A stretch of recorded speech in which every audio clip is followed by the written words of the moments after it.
এই আইটিভির অসুবিধাটা কি? অসুবিধা হচ্ছে যে সবথেকে বেশি তোমাকে হাই। জয় হিন্দ ভাইও। তো বিভিন্ন ইনফরমেটিভ ভিডিও বানাই তোমাদের জন্য।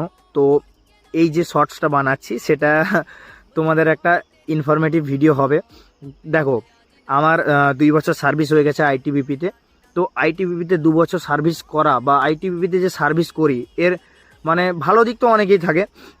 সবাই জানো প্যারামিলিটারির মধ্যে সব থেকে বেশি টাকা হচ্ছে আইটিবিপিতে, ঠিক আছে? সব থেকে বেশি টাকা যেখানেই পা দাও না কেন অ্যালাউন্স বেশি। তো যাই হোক, এবার একটা কথা বলি যে এই আইটিবির অসুবিধাটা কি? অসুবিধা হচ্ছে যে সবথেকে বেশি তোমাকে হাই অ্যালটিটিউডে থাকতে হয়, মানে অনেক উচ্চতাতে থাকতে হয়। তার জন্য কি কি প্রবলেম হয়, তো আমার কি কি প্রবলেম হয়েছিল আমি সেটা তোমাদেরকে বলি। দেখো, ফার্স্ট এই দেখো, এইখানে ভেন্স, এইখানেও ভেন্স মানে শিরা, আর এইখানেও হচ্ছে শিরা, ঠিক আছে? তো এটা একটু লাইটটা কম আসে বলে দেখা যায়নি, নাহলে কিন্তু পুরো শরীরে দেখো শিরা শিরা শিরা এরকম